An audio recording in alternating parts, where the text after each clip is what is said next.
Pues buenos días. Esta es la primera de una serie de charlas que vamos a dar sobre la herramienta de Vitis IDE. Es una herramienta de Xilinx que básicamente sirve como acelerador de hardware, en el sentido de que cogemos códigos escritos en C, C++, detectamos cuáles son los núcleos o las zonas, los cuellos de botella en la que ese software tiene problemas, y se trata en coger esos trozos de software y implementarlos en hardware, ¿no? Básicamente ese es el concepto muy general de lo que queremos hacer. Bueno, darlo todo en una charla es absolutamente imposible. Yo tengo preparadas como 4 o 5 charlas de aproximadamente una duración de 50 minutos, 1 hora, y aún así hay muchísimas cosas que no voy a dar. Voy a dar en estas charlas nuestras un poco lo más básico, lo más importante, de cómo relacionamos un poco, cómo convertimos esos códigos C en hardware. La serie de órdenes, directrices, paradigmas, estilos de diseño de código, estilos de escritura de código que sirven para implementar este hardware, ¿no? En concreto, en esta primera transparencia vamos a dar una introducción general para que sepamos de lo que estamos hablando, lo que es la tarjeta Alveo, ¿de acuerdo? Que es ¿cómo se llama? El hardware acelerador de Xilinx. Luego el Vitis, que es la herramienta que aúna. En realidad el Vitis no es solamente una herramienta para diseño exclusivamente de acelerador de hardware, ¿eh? Es una herramienta que aúna todos los flujos de diseño que tenía Xilinx, incluyendo el diseño de sistemas empotrados, el diseño de tarjetas aceleradoras utilizando IPs, diseño utilizando kernels, en fin, herramientas de análisis, un montón de cosas, ¿no? Los modelos de ejecución es, bueno, una vez que tenemos nosotros, tener en cuenta una cosa, como iré diciendo, esto es un programa que está pensado, o esto, lo que voy a hablar yo, es para gente que es experta programadora en C, C++, y lo que queremos es reconvertirlo de alguna manera a gente que sea capaz de, sin perder esa capacidad o esos conocimientos de escritura en C, sino que sepa adaptar sus programas para que funcionen, se puedan trasladar a hardware sin ningún problema. ¿De acuerdo? Entonces ahí se da una serie de modelos de ejecución, cómo deberían de estar escritos los programas, etcétera, etcétera. Información creo que bastante importante. Luego hablaremos kernels, metodología de desarrollo de kernels. Pues el kernel, os recuerdo que es las partes que queremos acelerar y que acabarán en hardware. Tipos de control de kernels, eso es cultura general, ¿eh? Todo esto es un poco de cultura general, para que a lo largo de esta charla y de la siguiente charla sepáis más o menos de qué estamos hablando. Paradigmas de programación, esto es un tema bastante importante en el sentido de que esto que voy a explicar aquí, paradigmas de programación de las FPGAs, tipos de datos de precisión arbitraria, eso es aplicable a todo diseño hardware, por lo menos a todo diseño hardware en FPGA. O sea que esta charla podría ser perfectamente una primera introducción, que Óscar, por ejemplo, diera en su asignatura de TOC. Bueno, ¿qué principios debería tener al diseñar un hardware en FPGA? Buscar el paralelismo, buscar el paradigma de productor-consumidor, el paradigma del flujo de datos, el paradigma de la segmentación, todos esos paradigmas, ¿no? Eso es un poco válido para cualquier diseño que hagamos en FPGA, ¿de acuerdo? Pero claro, que tenemos que tener conocimiento de ellos, cómo afectan luego cuando nosotros escribamos nuestros programas, según iremos viendo en otros temas, en otras charlas. Entonces, esa información tienes que saberla, porque es la forma de que el estilo de escritura del programa es tener en mente esos paradigmas es muy importante, igual que los tipos de datos de precisión arbitraria. Porque los que diseñamos normalmente hardware en FPGAs, eso lo utilizamos todos los días. Es decir, nuestros datos son datos ad hoc que nosotros elegimos. Si hemos estado haciendo ahora las redes neuronales con Félix, pues haces un estudio de cuál es el tipo de datos que te conviene utilizar, qué tipo, si voy a utilizar punto fijo, si voy a utilizar punto flotante, y dentro del punto fijo, cuál es la parte de entero, cuál es la parte, toda esa información. Ese es un estudio que se hace habitualmente en cualquier persona que diseñe en hardware. Bueno, aquí introducen estos tipos de datos de precisión arbitraria, que son tipos de datos ad hoc que proporciona la herramienta Vitis en el Xilinx para escribir en C, de tal manera de que tú no tienes que estar utilizando, ya veremos por qué esto es muy importante, no tienes por qué estar utilizando los tipos de datos estándar, el char, el entero, la media palabra, todos estos tipos de datos que te proporciona C, pero que son tipos de datos que van bien para cuando un programa se ejecuta en un procesador, pero que van muy mal cuando esto se ejecuta directamente con un hardware a medida en el este. Bueno, esto sería más o menos la introducción. Me he tirado un poco, pero bueno, ahora iré más rápido. Bueno, al final el objetivo es que las máquinas, o sea, los programas que tenemos son muy lentos. Son mucho más lentos de lo que nos gustaría. ¿De acuerdo? Sobre todo, pues, procesado de vida, análisis, pero machine learning, toda la parte de inteligencia artificial, ya sabéis ahora que está en todas partes, pero eso es hardware, cientos de procesadores funcionando, quemando, ¿no? Bueno, pues aún así hay muchas partes de estos algoritmos que no es bueno que corran en procesadores, aunque tengas 200.000 procesadores. Hay partes que conviene acelerar, y esto se está utilizando muchísimo a fecha de hoy, FPGAs, en grandes centros de datos, en los WhatsApp, estos que dicen en el Genesis Patterson, muchísimo. Todo es hardware a medida que acelera las partes más pesadas, por así decirlo, de nuestros programas. Bueno, en nuestro caso la tarjeta Alveo, una tarjeta que propone Xilinx o que tiene Xilinx. Hay varios tipos de Alveo. Nosotros tenemos la U50 y la U280, que son los dos extremos, la más sofisticada, creo recordar, y la menos sofisticada, ¿no? Bueno, básicamente muy rápido. Hay una parte que es en el host, que sería el procesador principal, es en el que se ejecuta la aplicación, por así decirlo, propiamente dicho, y luego está la tarjeta Alveo. Ambos se comunican mediante un bus de tipo PCI, y en el que el control se hace, o el intercambio se hace mediante un ADM, acceso directo a memoria. Bueno, pues lo que consiste es partes de esta aplicación que corran en el host y partes de esta aplicación que corran en la Alveo, ¿de acuerdo? En el host, básicamente en el host se ejecuta el hardware más liviano, por así decirlo, y en el cambio en el host, en el Alveo, se ejecutan los hardwares en las partes del programa más pesados, en los que necesitan más aceleración. ¿De acuerdo? Bueno, dentro de la FPGA tenemos dos regiones, las que se llaman las estáticas. Las estáticas van a ser las interfaces de entrada y salida, y las otras, que son las dinámicas, que son las que nosotros vamos a programar en lo que se llaman los núcleos de la aplicación. Bueno, ¿el Vitis qué hace? El Vitis lo que hace es combinar todas las herramientas del flujo de diseño que tiene Xilinx. Lo que era el SDK, ¿de acuerdo? Desarrollo para sistemas empotrados. Y luego dentro del flujo de desarrollo para aceleración de aplicaciones hay dos flujos diferentes. Uno es el que vamos a utilizar nosotros, el flujo kernel mediante High Level Synthesis, es decir, vamos a programar mediante CC los núcleos, y luego lo que llaman el flujo IP, que es el flujo derivado. Derivado es la herramienta actual de Xilinx que se utiliza para hacer diseños hardware sobre la FPGA. O sea, básicamente la diferencia consiste en que aquí vamos a programar en C y aquí vamos a programar en VHDL. ¿De acuerdo? Bueno, nosotros nos vamos a centrar, como digo, en el del kernel. Bueno, tendremos, como siempre, hemos dedicado ya el software. Pues vamos a llamar el software, es la parte que se ejecuta en el host. Si podemos trabajar en C++ o en OpenCL, bueno, lo mismo. Lo que se recomienda es que para la gente que no tiene mucha idea del hardware,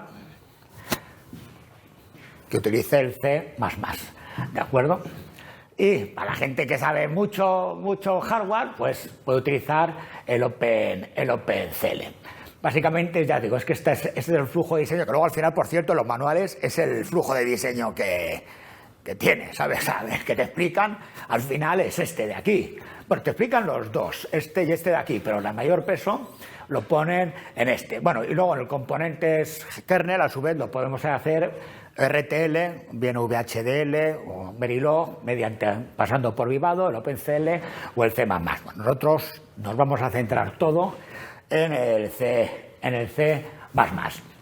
Los modelos de ejecución, esto lo hemos dicho varias veces, la parte software que se ejecuta en el host, en concreto tienen que ser en procesadores x86, y la parte hardware que se implementa sobre la FPGA, pero que escribimos en C. Y luego existe un conjunto de llamadas, el XRT, ¿de acuerdo?, que son las que se utilizan para gestionar el intercambio de información que aparece entre el host y el kernel. Un intercambio de información entre el host y el kernel pasa, en la mayoría de los casos, a través de una memoria global.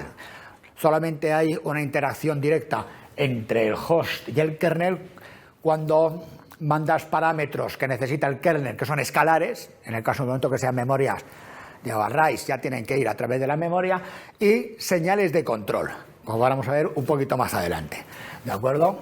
Bueno, la memoria global, evidentemente, es accesible tanto por el host como por los kernels. Dice el modelo de ejecución, esto es, el host y el kernel comparten información a través de la memoria global. ¿De acuerdo? El host escribe los datos que necesita el kernel en memoria global. Es decir, si tú quieres que el kernel trabaje con una determinada array, tienes que enviar ese array que está en la memoria del host, lo tienes que enviar a la memoria global, que es la memoria compartida. A continuación, el host tiene que actualizar en el kernel, le tiene que enviar unos parámetros, pues indicándole pues que está activo, tiene que activar el kernel, tiene que darle información, direcciones, etcétera, etcétera. Entonces hace con unas instrucciones muy simples en C, y ya el kernel empieza la ejecución. Empieza la ejecución, trae los datos, empieza a leer datos de la memoria global y empieza a almacenarlos, a tratarlos en el kernel. Ejecuta lo que tenga que ejecutar, escribe los resultados en memoria global y notifica al host que ha finalizado. Todo esto son mediante instrucciones muy sencillitas, y el host lee los resultados de memoria global y los envía a la memoria del host. ¿De acuerdo? Pues muy importante, eso lo que es justamente el último tema que voy a tratar, la última transparencia, el último seminario que dé, que es el de el interfaz entre el kernel y la memoria global, porque es la madre del cordero. O sea, eso tiene que ser rápido y tiene que ser muy fluido para que te merezca la pena mandar información al kernel, porque si no, no merecería la pena. Bueno, dice metodología, importante, descomponer cualquier aplicación, la que sea, la top, tiene que estar descompuesta en 3 subfunciones claramente diferenciadas. Una, lo que llaman el load. Load es la lectura de los datos de la memoria global, que tiene que ser independiente de la función de cómputo, que es la que realiza los cálculos, que tiene que ser independiente de la de store. Esto ya veremos que tiene mucha importancia, porque es lo que nos permite que la lectura, el cálculo y el store se puedan realizar en paralelo, de manera segmentada, porque vamos a ver que todo, absolutamente todo, se basa en que sea un hardware paralelo, que se puedan superponer los bloques de trabajo, las funciones, las componentes, que puedan trabajar en paralelo para acelerar cosas que no puedes hacer, evidentemente, o es más difícil de hacer en software, sino que aquí precisamente tenemos que aprovechar el paralelismo de la FPGA para conseguir esa aceleración. Bueno, lo dividimos en 3 subfunciones. La comunicación se puede hacer mediante arrays locales. Tendremos un seminario concreto sobre arrays locales, o el HLS String, que es una forma de, no me acuerdo ahora cómo tiene, una clase que utilizan para implementar una determinada comunicación entre el hardware, ¿no? Se escribe en C y esto lo traducen. ¿En qué lo traducen? Pues en esto que aparece aquí. Load, compute, store Esto de aquí lee de la memoria global, hay que intentar que sea de tipo stream, ya veremos la importancia que tiene eso, para que lleguen datos constantemente, estén constantemente alimentando al cómputo. Entre el LOAD y el cómputo se pueden generar, o bien porque lo decidimos nosotros, o bien porque implícitamente lo hace la herramienta de High Level Synthesis, ping-pong buffer, que lo veremos lo que es, o FIFOs, ¿de acuerdo? Esto se utiliza para desacoplar el trabajo, la funcionalidad del LOAD, desacoplarla del compute y desacoplarla del store, que al final va enviando también en paralelo información a la memoria global. Bueno, la segunda parte es, una vez que ya tenemos la top level descompuesta en 3 funciones principales, ahora lo que tenemos que hacer a su vez es coger la función compute y descomponerla en funciones más sencillas, cuyo objetivo final es que el módulo, el cómputo más sencillo, sea lo más parecido a un bucle simple, un bucle que no sea un doble bucle, ni tenga bucles anidados, bucles perfectos, ya veremos la importancia de que existan los bucles perfectos. Esto sería lo ideal, de tal manera que, claro, dice, durante la descomposición tenemos que ir evaluando, es importantísimo, se me olvida decirlo, las herramientas de análisis, o sea, el BITIS, el 80% del BITIS es análisis. Herramientas, tiene como 7 u 8 herramientas de análisis que lo que sirven es para detectar, para pulir. Incluso hay una herramienta que es lo que llaman el guidance, la guía, que lo que te dice es, mire usted, este bucle que tiene usted aquí lo está implementando en hardware, pero ocupa demasiados ciclos. Si hace usted este cambio, lo puede mejorar. O sea, te dice, te da explicaciones de cómo puedes mejorar la escritura de tu hardware. Bueno, al final esto lo sabemos todos los que hemos estudiado segmentación y arquitectura de computadores, pues que al final, claro, que el rendimiento, el throughput que llaman aquí, del todo el kernel, pues es el throughput viene dado por el mínimo throughput. Básicamente que la función más lenta es la que te va a marcar el trabajo de todo el núcleo, ¿no? Por eso es importante el análisis, etcétera, etcétera. Una de las partes más importantes de optimización son los bucles, ¿de acuerdo? Tenemos que localizar qué bucles necesitan optimizar. Y dentro de las optimizaciones tendremos un seminario concreto de optimización de bucle, reducción del número de instrucciones internas al bucle, lo que claro reduce la latencia de ejecución y tarda menos en ejecutarse una iteración, lógicamente reduce el número de iteraciones, ¿de acuerdo? También reducir el intervalo de esto y reducir el intervalo de iniciación es el principal objetivo de todas las optimizaciones. ¿Por qué? Como ya todos habéis estudiado arquitectura de computadores, os acordáis del intervalo de iniciación en los pipelines. Cuanto menor es si el intervalo de iniciación es 1, quiere decir que cada ciclo de reloj puede entrar una nueva instrucción.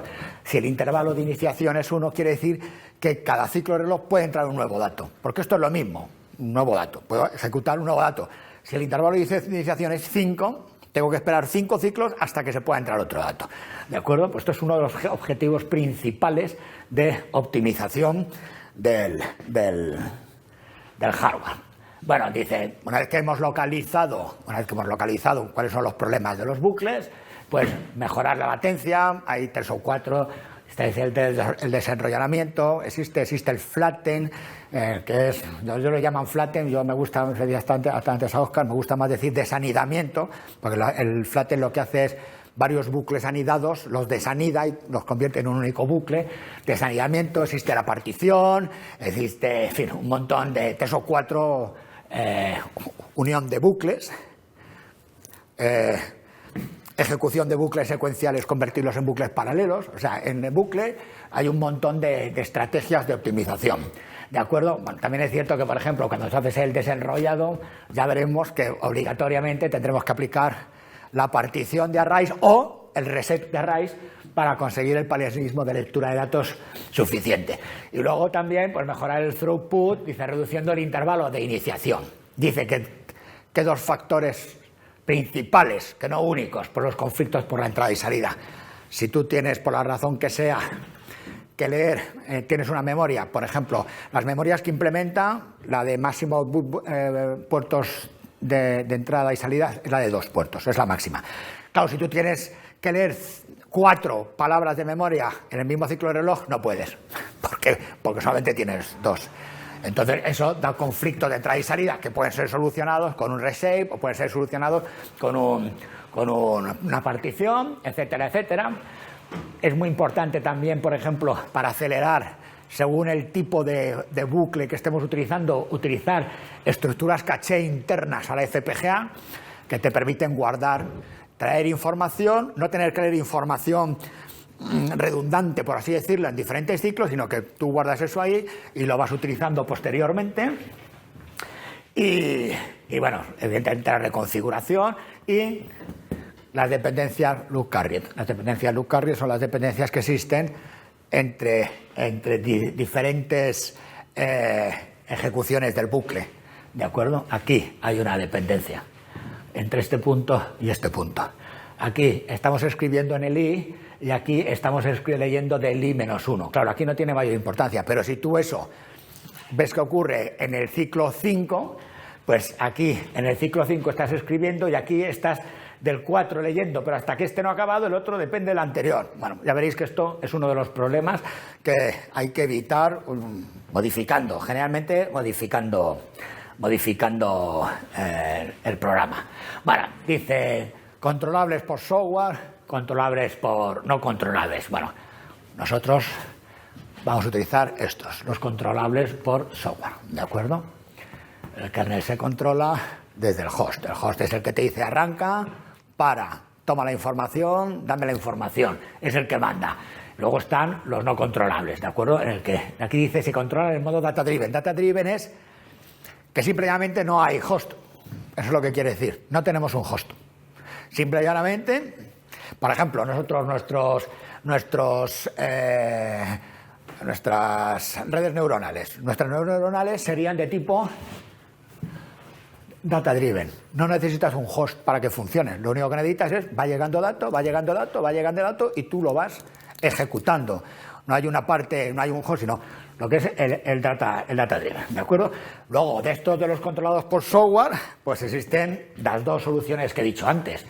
Es la que está gestionada por XRT, ¿okay? Esto que se llama el RT, Xilinx, RT es runtime, XRT es runtime, ¿de acuerdo? Este es el que vamos a utilizar nosotros, flujo de diseño kernel, es decir, que vamos a escribir los kernel, el hardware que se ejecuta en la FPGA, lo vamos a escribir en C, y luego está el gestionado por el usuario, flujo de diseño IP, es decir, el diseñador es un diseñador hardware, que lo que va a utilizar es dentro de Vitis la rama de Vivado para realizar los diseños. Bueno, esto de aquí tiene muchísimas ventajas para la gente que trabaja en C, y es que te ahorra la implementación de cualquier protocolo de intercambio de información entre el host y el kernel. Cualquier intercambio de información entre el kernel y la memoria global. Cualquier intercambio de información entre el host y la memoria global. ¿Por qué? Porque de manera automática te coge los argumentos top level de los kernel y los convierte en interfaces de tipo AXI, no lo he puesto por aquí, son interfaces siguiendo el protocolo AXI, y el diseñador no tiene que preocuparse absolutamente de nada. Dice, tú sabes que el argumento de la top, tú tienes que saber, evidentemente, AXI, tienes que saber, vamos a ver que hay tres modos de AXI, tenemos que ver cómo se accede a la memoria, en fin, una serie de cosas que hay que saber, ¿no? Pero que tú te despreocupas, mientras que aquí, en el gestionado por el protocolo, aquí utiliza solamente estos protocolos que se llaman el AP Control Chain y el AP Control HS, ¿de acuerdo? Mientras que el gestionado por el usuario lo que hace es, que es el propio diseñador hardware, el que se crea sus protocolos e implementa sus protocolos y hace lo que le da la gana, ¿de acuerdo? Utiliza RTL Vivado. Claro, es más complejo, ¿no? Más complejo. Esto es un poco como lo que existe con los procesadores. Esto es lo mismo. Digamos que el RTL, y además utilizan la misma terminología, el RTL sería lo equivalente al lenguaje ensamblador.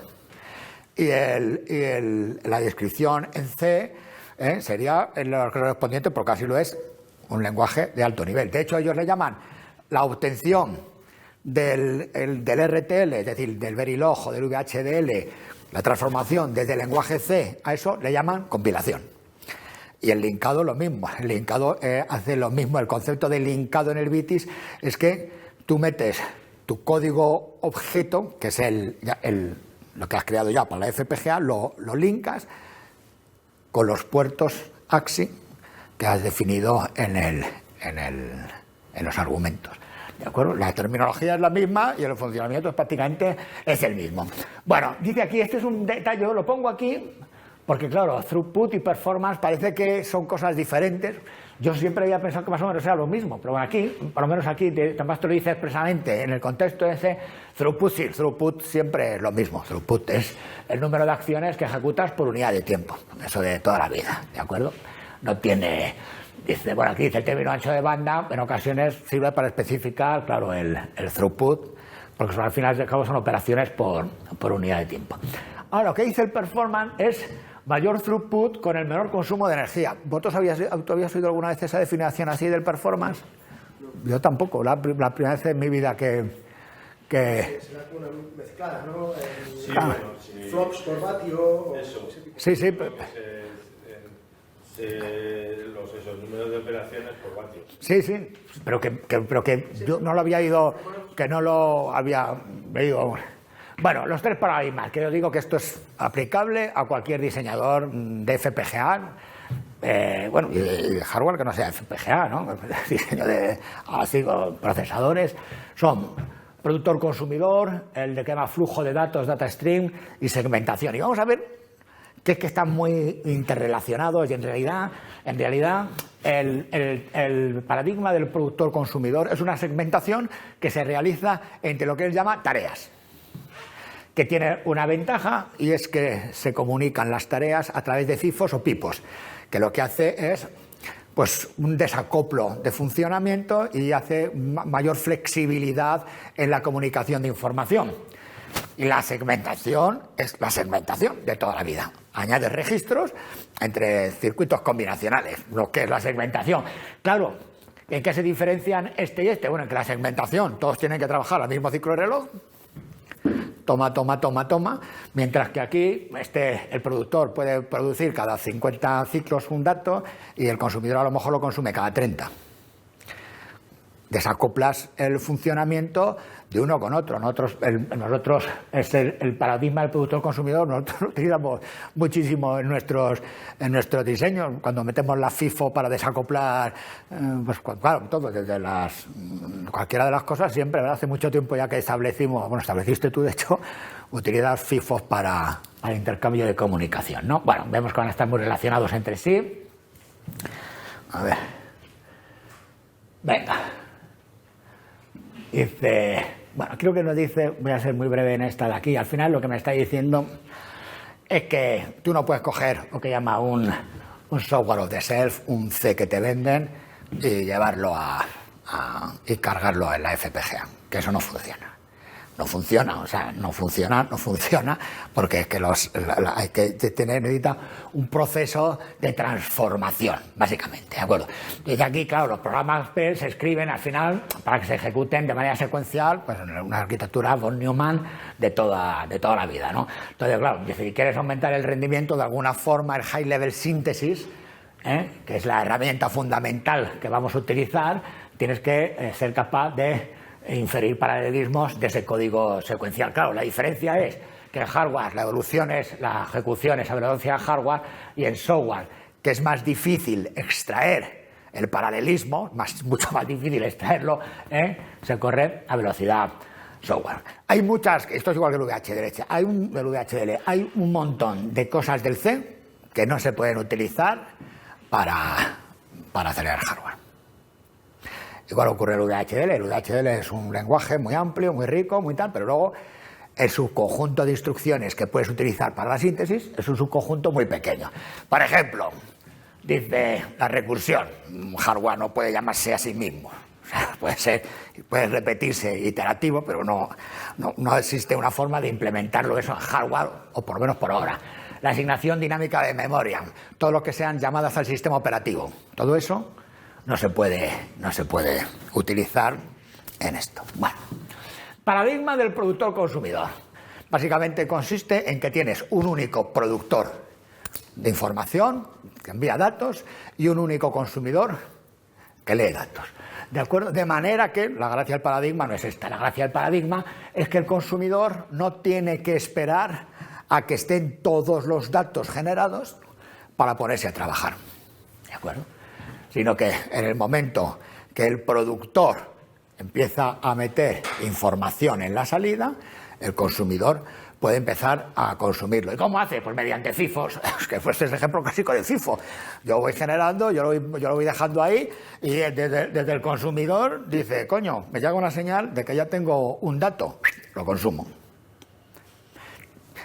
Claro, aquí hay que tener un problema que ya veremos en su día, que hay que ajustar el High Level Synthesis, el HLS, da un tamaño por defecto de tamaño de FIFOs, pero esos tamaños los tenemos que estudiar porque si no, claro, como cualquier FIFO, pues se pueden producir paradas, interrupciones, etcétera, etcétera. Vale. Dice, bueno, esto es una optimización macroarquitectónica. Macroarquitectónica se refiere a que trabaja lo que él llama tareas. Por ejemplo, tareas. Pues nosotros bueno, un ejemplo de los que nosotros que hemos utilizado, que es el cálculo de los pesos o la multiplicación de los pesos. Eso sería una tarea. Otra cosa es las diferentes partes internas de esa tarea, ¿de acuerdo? Si tú intentas trabajar con la parte interna de la tarea, son optimizaciones microarquitectónicas. Si son ventajas o optimizaciones para trabajar en paralelo con varias tareas, se llama macroarquitectónicas. Dice, claro, aquí básicamente lo que me está diciendo es lo de siempre, claro, por eso utilizas el hardware acelerador, que es muy difícil en un software ejecutándose en un procesador sacarle todo el rendimiento o aumentar el rendimiento que se puede pasar con una ejecución en paralelo, porque digamos que la ejecución de un software en un procesador, por defecto, es una ejecución secuencial. Otra cosa diferente en un único procesador. Otra cosa diferente es que tú dentro de ese procesador tengas diferentes técnicas que te permitan hacer el paralelismo a nivel de instrucción o a nivel de hilo, ¿de acuerdo? Eso son cosas diferentes. Bueno, y tú puedes tener efectivamente 4 procesadores trabajando en paralelo, pero claro, esos procesadores, aunque tú lo primero de todo ya sabéis, por lo menos hace tiempo así era, ahora mismo no me acuerdo si era, que había un estudio que decía que de 2 procesadores se utilizaban los 2, 4 procesadores se utilizaban 2, de 8 procesadores se utilizaban 2.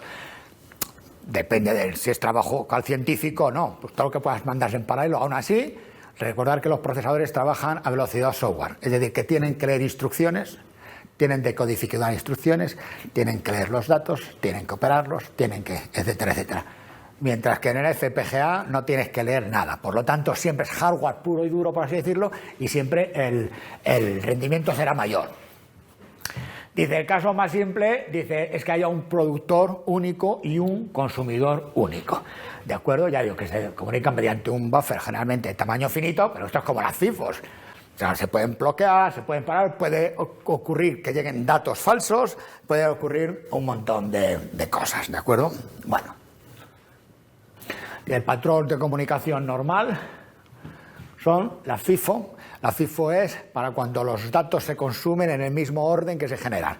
Podríamos decir que, por ejemplo, si nosotros leyéramos en posiciones secuenciales de una memoria, podríamos utilizar la IFO. La PIPO es para cuando los datos se generan o se consumen en un orden diferente o en la lectura de la información es una información en posiciones no continuas de memoria. ¿De acuerdo? En este caso ya veremos luego un ejemplo de cómo es la PIPO, ¿no? Ping-pong buffer, que al final son 2 buffers, mientras que uno se está llenando, se lee el productor, escribe en un buffer, el consumidor lee del otro. Y cuando ha acabado de leer, empieza a leer del de arriba y el otro empieza a escribir en el de abajo, así consigue, ¿de acuerdo? Bueno, dice, es importante lo del data flow, lo explicaremos a continuación. Dice, esto lo hemos visto ya, la lectura de datos, la escritura de datos, siempre en funciones diferentes, ¿de acuerdo?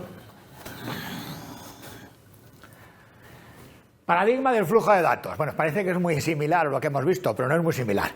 Aquí lo que pasa es que lo que hemos visto, que el productor consumidor lo que hace es que, de alguna manera, hay un señor que genera datos, el otro que los consume, y el que los consume puede empezar a consumirlos antes de que estén producidos todos. Eso es, trabajan en paralelo. Pero claro, ¿qué pasa?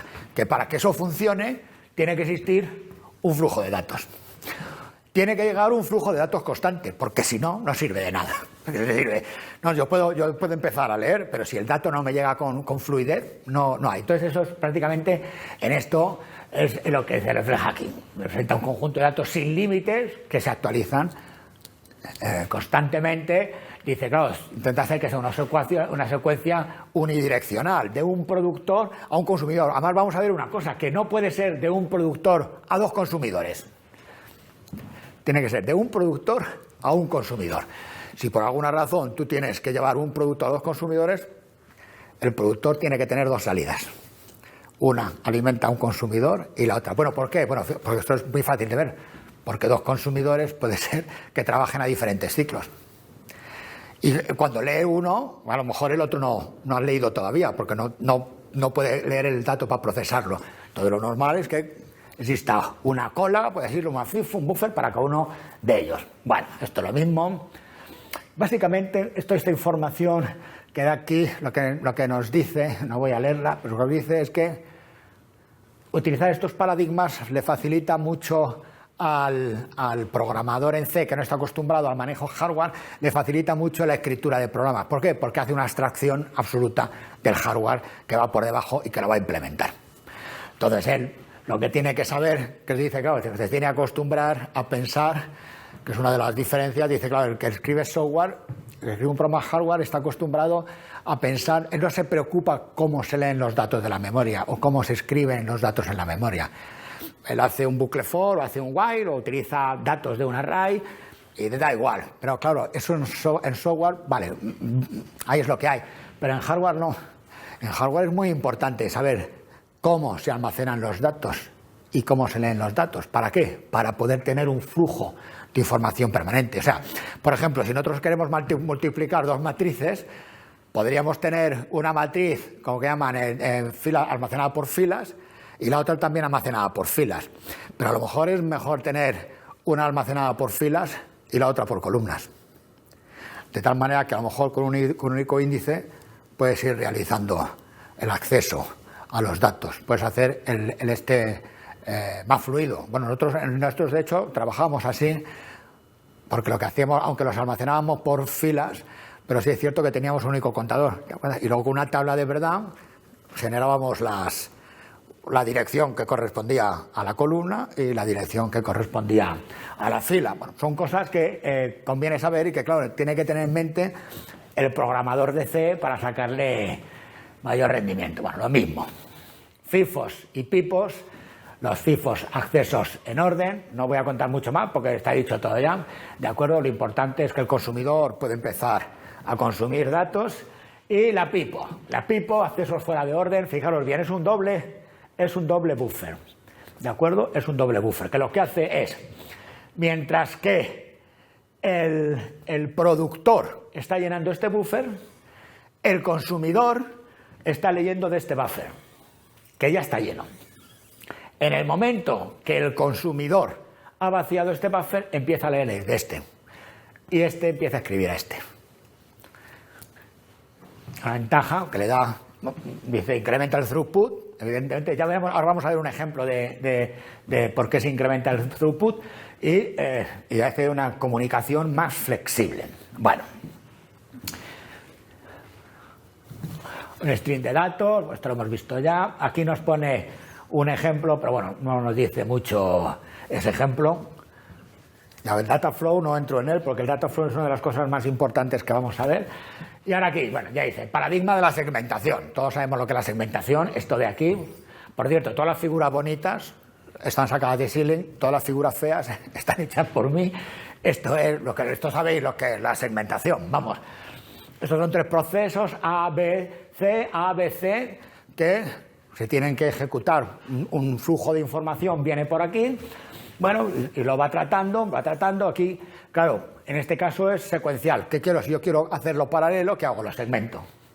Los segmentos, sabéis que la segmentación al final consiste en poner unos registros de segmentación y claro, si está segmentado, yo puedo empezar a ejecutar el A con una nueva instrucción, con un nuevo dato, mientras que esto está ejecutando, mejor dicho, aquí lo vamos a ver mejor, este A está con el tercer dato que llega, aquí B está con el segundo dato que llega y C está con el primer dato que ha llegado.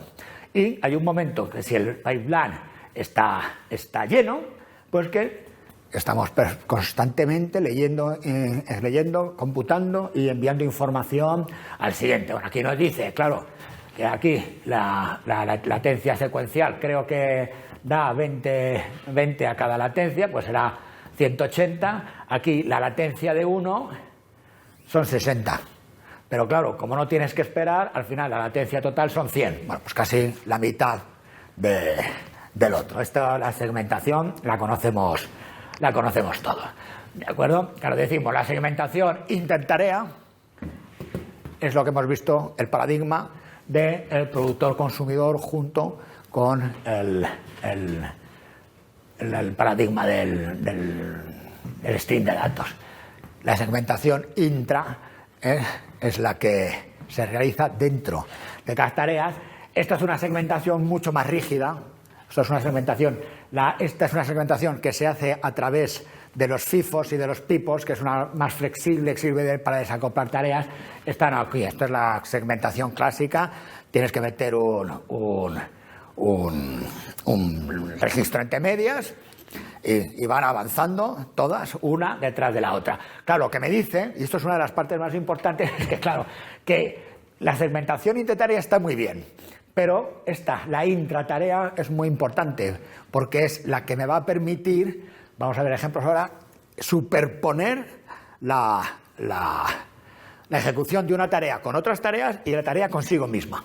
Y entonces esto va a conseguir reducir los tiempos de ejecución muchísimo y por lo tanto aumentar el rendimiento. Dice, claro, es una ejecución más, una optimización más estática.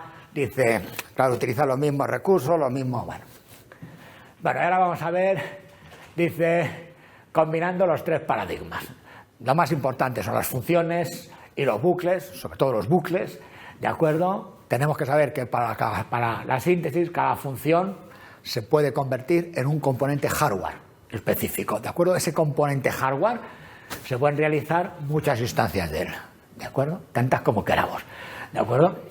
A tu vez, los componentes se subdescomponen, o sea, se componen en sus componentes más sencillos que implementan funciones básicas, ¿de acuerdo? Sumas, restas, multiplicaciones. Esto muchas veces es la propia herramienta de High Level Synthesis la que detecta un tipo de estructura en lenguaje de alto nivel y la convierte a hardware que sea necesario.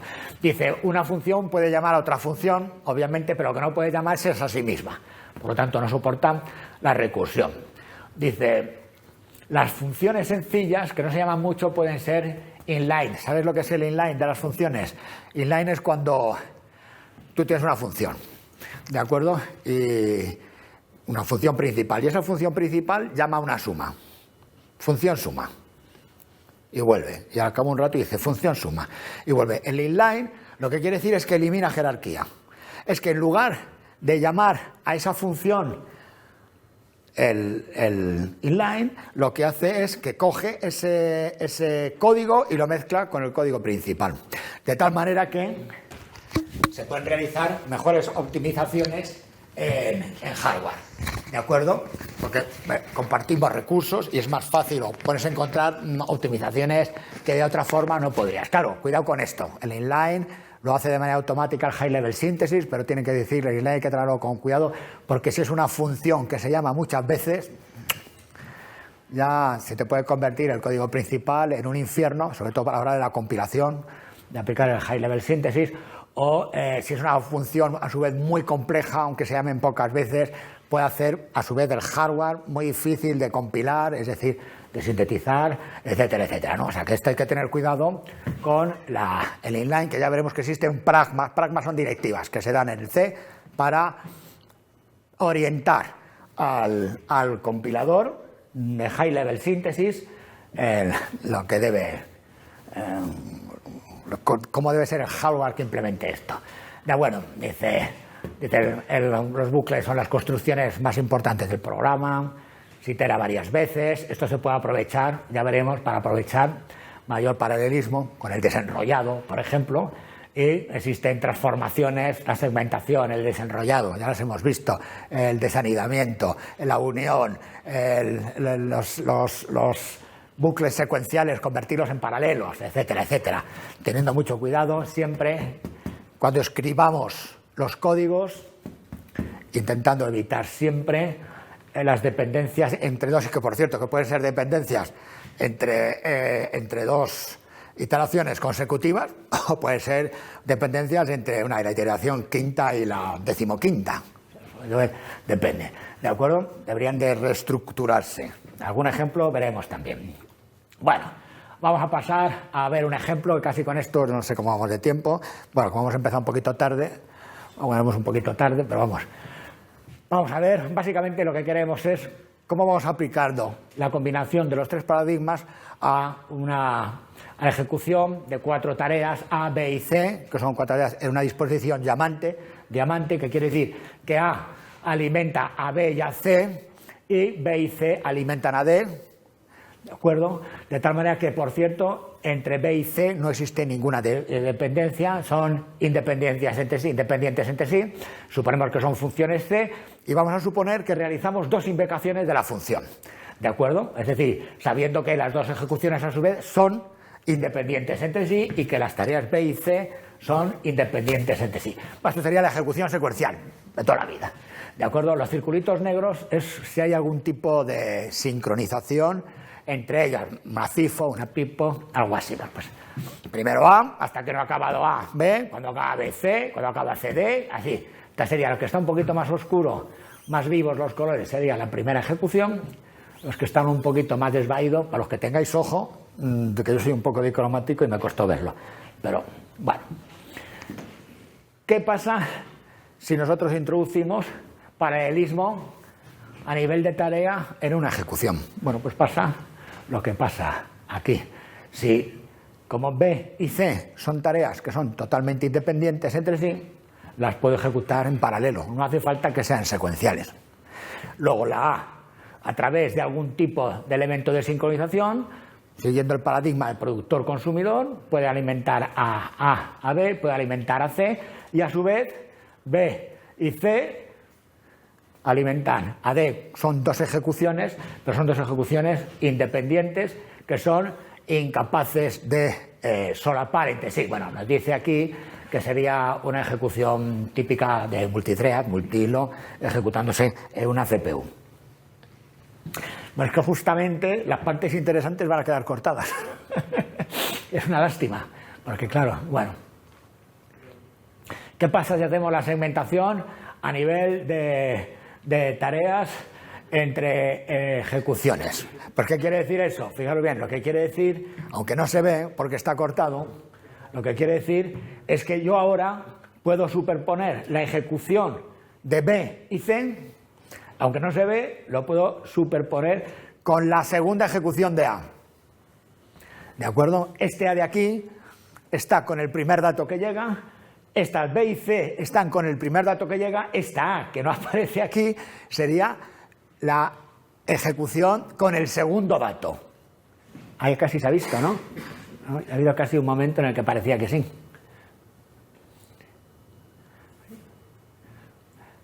Pero es que ahora no veo si es la misma transparencia o es otra.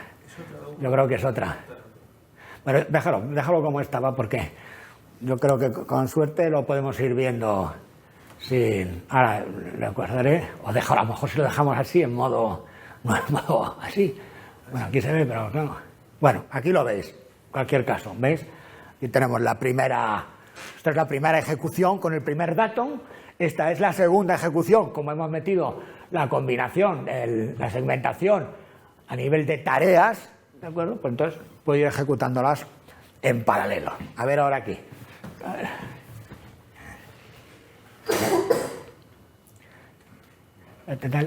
Es que a lo mejor déjalo de la otra, ponlo incompleto, porque a lo mejor ahora las he subido más y ya no tenemos el problema. Así, aquí así sería perfecto, ¿no? Así se ven. Así, déjalo así, a ver. Y entonces, fijaos bien, claro, ¿cuál es el problema que existe aquí? El problema existe este de aquí, que es, claro, este A escribe en un array, en un buffer, que hay aquí una memoria, está escribiendo información que a su vez aprovechan B y C. Claro, este de aquí está escribiendo en esta misma memoria. Aquí se ve mejor. En la primera ejecución de A estoy escribiendo en la memoria M. En la segunda ejecución de A estoy escribiendo en la memoria M. Pero B está leyendo la memoria M. ¿Qué pasa? Bueno, que pudiera ocurrir que, por la razón que fuera, este A sobreescribiera esa memoria y por lo tanto B1, la primera ejecución de B, estuviera leyendo datos falsos. Bueno, ¿esto cómo se hace? ¿Cómo solucionamos primero el problema en hardware? Con el pipo. Lo que hace es, en la primera ejecución escribo sobre esta memoria de aquí, en la segunda ejecución escribo sobre esta y lee de esa. Vamos intercambiando la escritura de uno a otro y así conseguimos que esto funcione pues con fluidez y sin ningún problema. Espérate que no es aquí. A ver ahora si soy capaz. Que la cosa no es sencilla. A ver si soy capaz o no soy capaz. No te me digas que no soy capaz. Oscar, no soy capaz. ¿Eh? Vale. Esto es lo que hemos visto hasta el momento. ¿De acuerdo? Esto es, las tareas son independientes entre sí, pueden estar en paralelo y las tareas se pueden ejecutar en paralelo entre sí, ¿de acuerdo? Con lo cual, esto es lo que se llama el paralelismo a nivel de tarea, paralelismo a nivel de macroarquitectura. Ahora, claro, necesitan otras optimizaciones, que es la que es a nivel microarquitectura. Y entonces, así me explica cómo se hace y así te tienes que levantar, ¿sabes?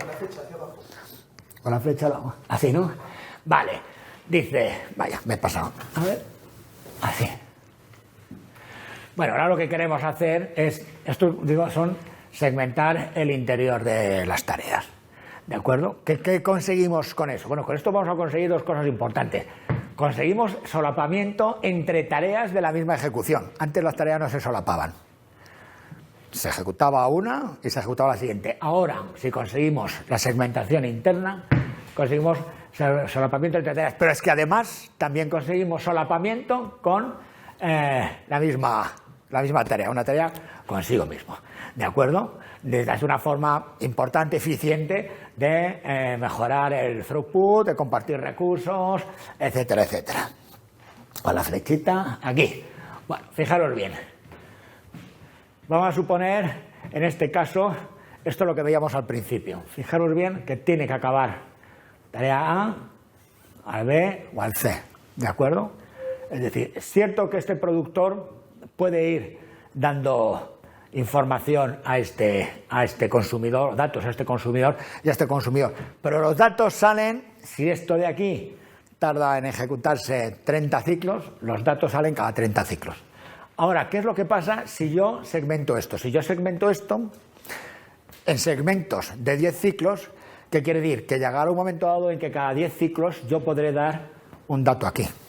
Estaremos consiguiendo que esta tarea que antes no podía dar, tenías que esperar a que el dato se ejecutara para poder dar el dato, ahora se pueda solapar con esta B y con esta C. ¿De acuerdo? Ese solapamiento es importante porque estamos a su vez aumentando el throughput del hardware, ¿no? Dice, cuidado, dice, las FIFOs, ya digo, que ponen un tamaño por defecto, lo coloca el High Level Synthesis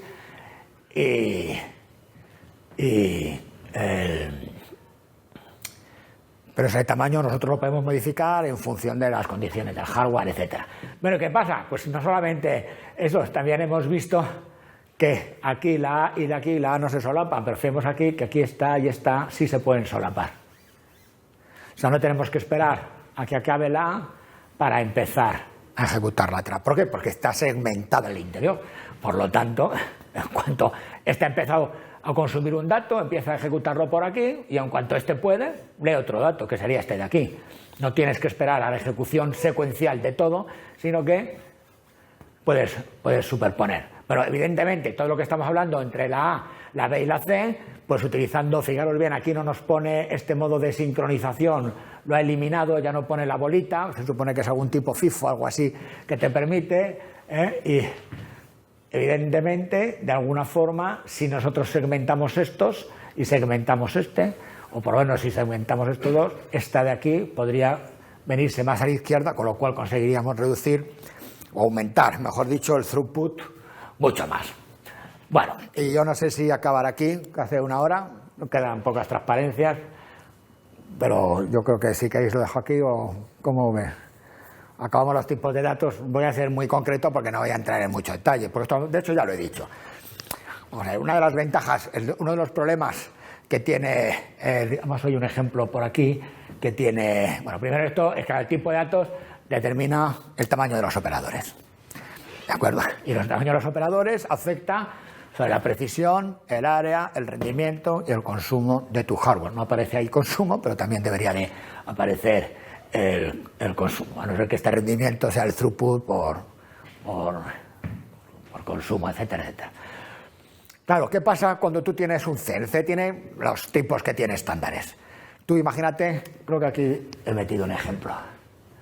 Claro, vamos a ver. No es aquí, aquí. Aquí tampoco, bueno, no, aquí no voy a hacer. ¿Qué pasa si tú tienes que multiplicar dos números que solo necesitas 12 bits? 12 bits y el resultado tienen que ser 24, ¿no? 12 bits multiplicados, 24. Claro, si tú utilizas los números estándar que tiene el C, ¿qué pasa? Hombre, el tamaño estándar que más aproxima es el de 16. Luego ya tu multiplicador no tendrá 12 bits, será un multiplicador de 16, que tiene que dar lugar a un bus de 36, aunque tú de esos 36 solamente utilices 24. Bueno, ¿y qué importancia tiene eso? Bueno, es que no es lo mismo un multiplicador de 16 que un multiplicador de 32 que un multiplicador de 12, porque eso es hardware. Eso es hardware, que se mete hardware desaprovechado, porque es que es hardware desaprovechado, hardware que consume cuando estás realizando ejecuciones, etcétera, etcétera. Entonces, los estándares de C están muy bien porque funcionan al final el C da igual, porque al final ¿qué se vuelca? Un número, se vuelca sobre un registro de 32 o sobre un registro de 64. Pero aquí no da igual, porque es que aquí no es lo mismo utilizar un multiplicador de 12 que de 16. ¿Por qué? Porque a lo mejor el de 12 solamente consume 2 DSPs, que es como implementan en el FPGA hardware específico para implementar no solamente multiplicaciones, otras cosas, ¿no? Mientras que si utilizas uno de 16, a lo mejor consumes 4 DSPs, de los cuales no estás utilizando, porque no los estás utilizando. Es decir, utilizar los tipos de datos estándar no es inteligente cuando estás trabajando en una FPGA. Entonces, ¿qué es lo que pasa? Bueno, lo que pasa es que Xilinx ha dotado al código C de unos tipos que llaman los tipos de precisión arbitraria, ¿de acuerdo? Hay dos tipos de precisión arbitraria, los enteros, ¿de acuerdo? De precisión arbitraria, pues no son nada más que números que pueden estar entre 1 y 1024 valores, ¿de acuerdo? Que pueden ser con signo, con sin signo, bueno, y aquí más o menos lo que te dice, no voy a entrar en ello, pues cuáles son las cabeceras que hay que incluir y cómo se definirían, etcétera, etcétera. Y luego también los de punto fijo. Los de punto fijo es la librería de VHDL, lo mismo. Lo mismo. Defines un punto fijo, lo dices AP como fixe y entonces tú le puedes dar cualquiera de estas opciones. Tú eliges la opción. Bueno, esta es la anchura total, esta es la anchura de la parte entera. ¿Qué modo de cuantización quieres? El redondeo más infinito, redondeo a cero, redondeo a menos infinito, redondeo a infinito, redondeo convergente, valor por defecto, trucado a cero. ¿Cuál es el modo de overflow? Tú puedes definir exactamente cómo quieres que sea tu tipo de datos. Y eso afecta al hardware final que tú implementas. Claro, no es lo mismo implementar un redondeo a cero que un redondeo a más infinito. O sea, tú lo especificarías en C. Sí, sí, en C. Entonces en C especificas esto y entonces para particularizarlo y que no consuma todo el hardware que Claro. Perfecto, Bueno. le das esta... Exactamente. O sea, tú, por ejemplo, aquí, mira. ¿Defines dentro del C? Claro, el C. Cuando tú defines el C y dices, quiero que I, tú en C dices int y pones, ¿no? Y es un entero. Pues ahora en lugar de poner int, pones apfixe y le pones esta información. Si quieres que sea enteros, pues le dices que pueden ser con signo sin signo, pues plates en este de aquí, en este de aquí. Claro, esto es C.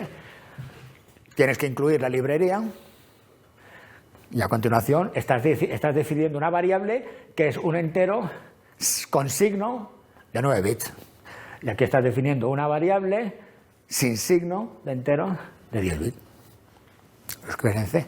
Y la high level síntesis lo ve.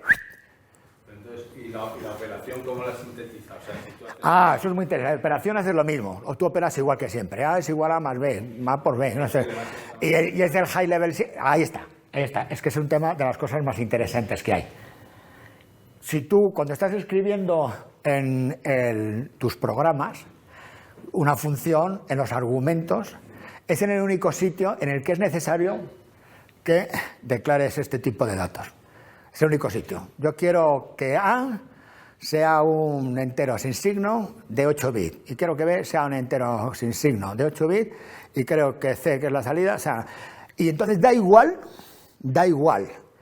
cómo definas el resto de variables internas, las variables locales de tu función, da igual cómo las definas. Porque el high level synthesis, por defecto, al ver que los argumentos son un signet de 8 bits, un signet de 8 bits, un signet de 16 bits, por defecto te genera toda la estructura hardware a esos 8 bits. Aunque tú después estés utilizando una variable entera, le da igual. Solamente lo tienes que poner en el argumento. Y todo eso se transmite, lo cual en cierta medida es una comodidad porque solamente te tienes que preocupar de los tipos de los argumentos y el resto seguir programando como siempre, sin mayor problema, porque eso lo deshace. Bueno, aquí básicamente creo que... sí, esto es una comparación que hace, y esto sí que va a ser lo último, nos da este de aquí, este pequeño programita, nos dice que están definidos los datos DIN de T, es una definición tipo de dato, y nos dice que los tipos de datos están definidos en el archivo typeH. Bueno, pues lo que ocurre, aunque no lo veis muy bien, lo que ocurre es... ¿Cuáles son los resultados de la síntesis, de la high level síntesis, si utilizas tipos estándar de C? Pues mirad, el reloj estimado, el target es 4, el estimado son 3,85, la latencia 66 y no se ve aquí lo que es el hardware que consume. Aquí en el tiempo estimado no se nota mucho, pero la latencia está a 35 y aquí, que es donde se ve más en el hardware, es como la cuarta o la quinta parte de lo que hay ahí. Se podría ver. Aquí están definidos, estos son entero 6, entero 12, entero 22, entero 33. Estos son tipos de datos que están definidos como números aleatorios, estos arbitrarios. Y yo creo que con esto he acabado. No sé si hay algo más por aquí. Bueno, y lo de las variables globales, que ya os lo digo muy rápido, los punteros no lo voy a hablar hoy. Las variables globales, eso es muy importante. En C vosotros sabéis que tenéis una variable global y que esa variable global puede accederse desde cualquier subfunción que aparezca por ahí, ¿de acuerdo? Con utilizarla es suficiente, aquí no. Porque en el hardware real, eso es o sea, si tú quieres meter un valor a una función, tienes que tener un puerto por el que entre esa función. Por lo tanto, las variables globales hay que ponerlas siempre. Si las vas a necesitar, si una subfunción utiliza una variable global, esa variable global tiene que aparecer entre los argumentos de la función, porque si no, la síntesis no es correcta. Bueno, y con esto me he ceñido casi una hora más o menos, creo que ha sido. O sea que... ¿Pero qué? El próximo día, cuando las veamos, pues ya entraremos a optimizaciones propiamente dichas. Bueno. Tengo un par de preguntas. O sea, Lo que tú nos has contado aquí, ahora mismo esto es, si yo quiero diseñar con Vitis un determinado programa, imagínate, el programa que hacíamos en C, ¿no?, de tu tesis, y tal, pero yo tomaría ese programa escrito en C, le cambiaría los tipos de datos para... Le pasas, lo primero te dice que tienes que pasarle herramientas de profiling. El gproof es la que proponen dos. Exactamente ese código le paso el profiling. Para ver dónde flaquea. Luego coges... los cuellos de botella están en esta función. Pues en esa función la escribes para que sea un kernel, lo tienes que poner entre... Le das un nombrecito que ahora no me acuerdo cuál es y tienes que poner toda la función entre llaves y eso ya es un kernel que se va a ejecutar. Y ya está. Y eso ya se ejecuta en hardware. Y ese kernel, yo tengo que poner esas tres partes que tú has dicho de load, compute... Eso vamos a ver, tú podrías... Eso, no, eso lo tienes que... Vamos a ver. Tú, el software que te dan, el C que te dan, él lo compila a hardware. Es decir, tú coges tu función y hay un hardware que lo ejecuta. ¿Qué pasa? Que no tiene ninguna ventaja. Porque claro, eso que precisamente lo que te está diciendo, que es que para extraer el rendimiento al hardware, los programas tienen que tener cierta forma. Y es el load, compute y store. Entonces tú solo tienes que meter en funciones separadas para que el hardware, aparte de otra cosa, es importante también porque luego los load y los store son los que se van a relacionar con la memoria global. Van a tener unos interfaces. Cuando tú digas, eso es una raya, bueno, pues esa raya se implementa como una interfaz AXI, que es el que va a acceder a memoria global. Entonces, de alguna forma, lo que estás es separando lo que son los accesos a memoria global, los estás separando de lo que es el cómputo. Ahora bien, que tú lo puedes meter y que carga un hardware, seguro. Otra cosa es que sirva. O sea, el proceso sería, yo tengo un programa, le hago un profiling. De ese profiling me dice, conviene separar esta función, o sea, igual que hacemos con la GPU. Sí, igual. Igual, esta función y esta función. Y ahora tú coges, yo me voy a centrar en esta función. Y coges esa función y la tienes que separar en load, compute y... Sí. Y exactamente, ¿qué es lo que va en el load? ¿Qué va en el compute? En el load es lo que lee... Los load son los datos, leer datos. Tú sabes que hay cuando tú escribes en C, tu función está leyendo un array. Pues esa parte de lectura del array es lo que va en el load. Y luego los resultados los escribes en otro array. Bueno, pues el resultado, la parte esa que estás escribiendo en el array sería el store. Lo que pasa es que ahora los arrays son elementos, son accesos a memoria global, no son arrays internos. Claro, es que es la ventaja que tiene el flujo de diseño que tú en el top level, todo lo que defines en el top level, la herramienta de síntesis te lo convierte automáticamente a puertos y a toda la circuitería de control necesarias para comunicarse con la memoria global sin que tú tengas que hacer nada. ¿Y de la memoria global, hablo de la memoria global de la CPU o de la... La memoria global es la memoria global que está en la tarjeta. La tarjeta son las DDRs. Tiene DDR y HBM, tiene DDR, HBM... Sí, de la tarjeta al veo. Y entonces, el proceso sería, perdona que yo pueda entenderlo bien, el proceso sería, yo hago este profile y ya tengo esto, y ahora lo que hago es, cuando ejecuto, hago primero en el host, digamos, inicializo el proceso. Exactamente. Inicializo el proceso y ya le paso al albeo la ejecución. Exactamente. Y en la ejecución del albeo ya hace el load. Claro. El computer. Claro, todo lo hace. Y cuando termina, si devuelve algo, bueno, devolverá a sí, claro. Y entonces manda una señal de control, lo pone en un registro de control que lee el host, que está el host lo está chequeando, que ha terminado, para que el host retome el control. Vale. O sea, que es igual el proceso que como sí. la GPU, similar a la optimización. Sí. La GPU hace más intercambio de memoria. Y aquí te lo ahorras y lo implementas directamente en hardware, sin la planificación de la GPU y todo. Exactamente. Solamente puedes explotar. Y una cosa que me ha resultado curiosa es que va en contra precisamente de las FPGAs, de las las GPUs, GPUs. es que tengas que buscar bucles, ¿no? Bucles, porque en la Es que aquí lo vamos a ver. los tienes que evitar. Pues aquí no es que tengas que buscar bucles, lo que te dice es que los bucles es pues uno de los elementos, digamos, que mejor rendimiento obtienes en la optimización. O sea, que un bucle que se repite 30.000 veces es muy importante que esté segmentado, por ejemplo. ¿Por qué? Pues porque estás permitiendo, en lugar de que tarde 30 ciclos en ejecutarse, a lo mejor puede que el intervalo de iniciación fuera 30, si tú lo tienes optimizado, lo tienes segmentado, a lo mejor el intervalo de iniciación son 2. Lo que quiere decir que cada 2 ciclos de reloj puedes meter un nuevo dato. Y entonces lo que consigues es que trabaje en paralelo.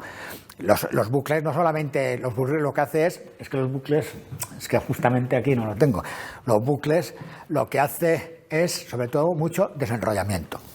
¿Qué quiere decir? Un bucle, tú que imagínate un bucle que hace una multiplicación. En una multiplicación, bucle que hace 20 vueltas, ¿no? Es una multiplicación que tiene un multiplicador y 2 lecturas de un array, ¿de acuerdo? 2 datos, lees en paralelo y ejecutas. Si tú desenrollas ese bucle, desenrollar ese bucle quiere decir que metes más hardware. Si tú metes 20 multiplicadores, quiere decir que en un único ciclo lo ejecutas todo. Claro, ¿qué pasa? Que consumes más recursos. Claro, consumes más recursos. Es que... como el software. Claro. El software, tú haces en realidad varias iteraciones del mismo bucle. Y ahí es la otra pregunta.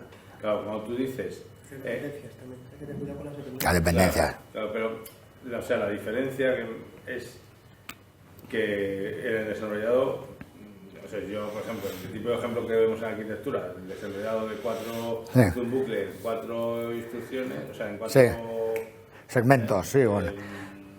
Iteraciones,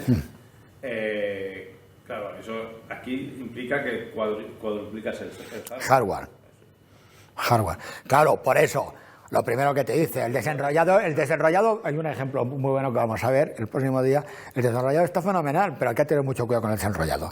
Generalmente, si tú tienes un bucle que da 3.000 vueltas, desenrollar, no hay capacidad de hardware en la FPGA para meter 3.000 multiplicadores. 3.000 multiplicadores con 2 entradas a cada multiplicador.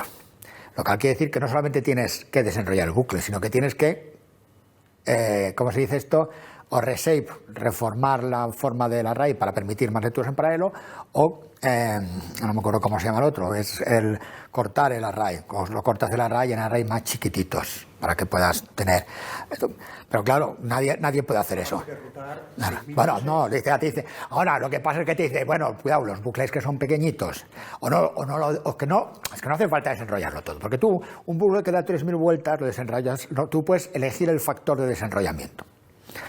Tú le puedes decir, quiero que me desenrolle 2. Pues ya que desenrolle 2 quiere decir que el tiempo de ejecución del bucle lo ha reducido a la mitad. En lugar de 30.000 ciclos, son 15.000 ciclos. Y si lo desenrollas en 4, lo has cortado a la mitad. Entonces, no te hace falta desenrollados totales, al revés. De lo que te dice es que solamente desenrolles totalmente los bucles que sean muy simples, muy sencillitos. El que si no lo desenrollado, ya te decía, con que desenrolles un factor de 4, ya le has ganado un montón de tiempo al bucle. Porque estás ejecutando 4 instrucciones, 4 multiplicaciones en paralelo. Y luego... partición de arrays, que se me olvidaba. La partición de arrays. Reset y partición, sí. Cuando hablas de los paradigmas, sí. No me ha quedado muy claro lo que es. Bueno, es que es muy confuso, muy confuso. En realidad, fíjate, lo que te dice es, fíjate lo que te voy a decir, es que el primer paradigma, que es el que llama el de productor-consumidor, al final te dice, bueno, es que es la segmentación, es que el primer paradigma en realidad es una segmentación, lo que pasa es que la comunicación se hace a través de FIFOs o de pipos, pero al final es una segmentación, a nivel tareas. El último paradigma, que es el paradigma de segmentación, es la segmentación que estudiamos en hardware. Tú cortas tus circuitos, los cortas en trozos que intentas que la ejecución sea similar, y lo que haces es ejecutar una segmentación idéntica a la de un procesador. Y luego la del data flow, lo que te quiere decir es que todo esto de la segmentación y del como lo primero, como lo del productor consumidor, es muy bonito, pero que no sirve de nada si tú no estás proporcionando una cantidad de información continua al hardware. Es confuso porque es confuso tal y como lo explican, ¿eh? Sí. Me refería a que, o sea, cuando dices paradigmas son, digamos, enfoques que tiene que dar el diseñador hardware. Sí. O sea, tiene que tener en cuenta, por un lado, la relación del productor-consumidor, por otro, el flujo de datos y tal. Vale, o sea, que son tres cosas que hay que tener en cuenta. Que hay que tener en cuenta. Que podrías aplicar Exactamente. distintas optimizaciones. Exactamente. Por ejemplo, claro, a ti digamos que meter el paradigma de productor-consumidor, meterlo dentro de una tarea, sabes que eso consume mucho, porque los buffers consumen mucho. Un registro es un registro. Pero un buffer, una FIFO, tiene señales de control, que estoy vacía, estoy llena, te puedo leer, me puedes leer. Nosotros generalmente en nuestros diseños todas esas señales de control no las utilizamos, solamente utilizamos la de tengo dato, leo dato, porque el tamaño de las FIFOs es lo suficientemente grande como para que no se llenen. Pero claro, hay otros problemas, otros que sí que necesitan las 4 o las 5 señales de control. Todo eso tiene que ir en hardware. Entonces, dentro de una tarea no te merece la pena meter ese hardware, porque consume muchísimo. Pero un registro es un registro. Y un registro es cada cuántos ciclos activo la señal de... No, es que cada estos son 8 ciclos. Pues cuenta 2, 1, 2, 3, 4, 5, 6, 7, 8. Escribo. 1, 2, 3, 4. Escribo. Entonces te ahorras hardware, pero al mismo tiempo, claro, estás permitiendo que luego esa tarea se pueda realizar en paralelo con otras tareas y en paralelo consigo misma. Vale. Y otra pregunta. ¿Cómo de sencillo es todo este proceso? O sea, es decir, tú dices ahora, todo lo que hemos dicho, ¿no? ¿Cómo de automatizado está? Vamos a ver, tú le dices, array, vamos a ver ejemplos, ¿eh? Hoy no, porque hoy no era la idea esta. Partición del array. HLS, pones asterisco, la almohadilla, pragma, HLS, partición. Ya está. Nada, no tienes que hacer nada más. Desenrollado. Paradigma, HLS, un rol. Ya está. No tienes que hacer nada más. O sea, es facilísimo. Es meter paradigmas, es decir, un paradigma no son los paradigmas, estos no son nada más que instrucciones al compilador, para que sepa, este bucle lo tengo que desenrollar. Hay muchos bucles, lo veremos, se desenrollan por defecto, pero hay uno que por la razón que sea tú no quieres que se desenrolle. Almohadilla, paradigma, HLS, un rollen off, ya no se desenrolla. Son paradigmas, son instrucciones igual que las directivas de cuando escribes en ensamblador o las directivas que se meten en el C, son instrucciones de compilación hardware. O sea, conceptualmente es muy sencillo. Claro, y entonces ahí otra pregunta. Lo que pasa es que, claro, estamos hablando, es que hay muchos paradigmas que son opuestos entre sí. Tú tienes que ver cuando te merece la pena hacer un desanidamiento o no. Por ejemplo, cuando tú haces una segmentación, un pipeline, por defecto te hace el desanidamiento. Tú eres bucle for, y ahí metes tú un paradigma de pipeline y por defecto el high level synthesis te desanida los bucles, te lo convierte en un único bucle. A lo mejor a ti no te conviene que se desanide en un único bucle. Generalmente conviene porque cuanto más bucles, así, tienes más señales de control y esos son retrasos. Pero tú tienes, lo que haces es que sabes muy bien qué es lo que hace cada paradigma y luego casi todos ellos existen por defecto. ¿Sabes? Por defecto, cuando tú haces segmentación, todos los bucles que hay por arriba los desanida. Suponiendo que lo tengas arriba. Por defecto, cuando tú haces una segmentación, por debajo, las funciones que hay por debajo, por defecto, no se desenrollan o no se segmentan. Si las quieres desegmentar, las tienes que segmentar tú una a una específicamente. Por defecto, los bucles que tienen más de 3.000 vueltas no los desenrollan.